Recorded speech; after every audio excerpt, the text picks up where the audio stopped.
बिस्मिल्लाहिर्रहमानिर्रहीम। अस्सलामुअलैकुम वीवर्स, आप देख रहे हैं सिरात मुस्तकीम सऊदी न्यूज़ चैनल। सऊदी वज़ारत दाखिला की जानिब से सऊदी अरब में मौजूद गैर मुल्की अफराद को ख़बरदार किया गया है कि अगर कफ़ील और कंपनी के पास काम करते हुए नहीं पाए गए तो इनके ख़िलाफ़ सऊदी अरब के इदारे मुतहर्रिक हो चुके हैं। ताज़ा तरीन इतलात के मुताबिक 10,000 से ज़ायद गैर मुल्की अफराद को गिरफ़्तार किया गया है। सऊदी वज़ारत दाखिला की जानिब से कहा गया कि 10,606 अफराद गिरफ़्तार हुए, जिसमें 5,600 वो अफराद हैं जो गैर कानूनी लेवल पर सऊदी अरब में मौजूद थे, अकामा कवानीन की खिलाफ वर्जी नहीं कर रहे थे।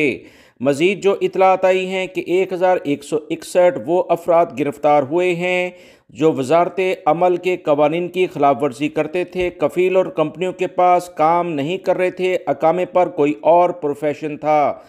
मज़ीद इतलात के मुताबिक सऊदी हुकूमत की जानिब से कहा गया कि 10 ऐसे अफराद को भी गिरफ़्तार किया गया है जो गैर कानूनी लेवल पर सऊदी अरब में आते हैं या मौजूद हैं। उन्हें सहूलियात फराहम कर रहे थे, रिहाइश की सहूलत हो, ट्रांसपोर्ट की सहूलत हो या मुलाजमत की सहूलत, इनके खिलाफ भी कार्रवाई की गई है। सऊदी वज़ारत दाखिला की जानिब से अवाम को बार बार कहा जाता है कि हर लिहाज से कवानीन का एहतराम किया जाए।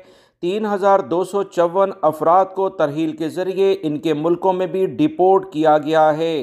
सऊदी वज़ारत दाखिला की जानिब से ये ताज़ा तरीन रिपोर्ट जारी की गई है जो कि 29 रमज़ान से लेकर 6 शवाल के दरमियान की है। तमाम गैर मुल्की अफराद अपने कफ़ील कंपनियों के लिहाज से काम करें ताकि बड़ी मुश्किलात से आप बच सकें।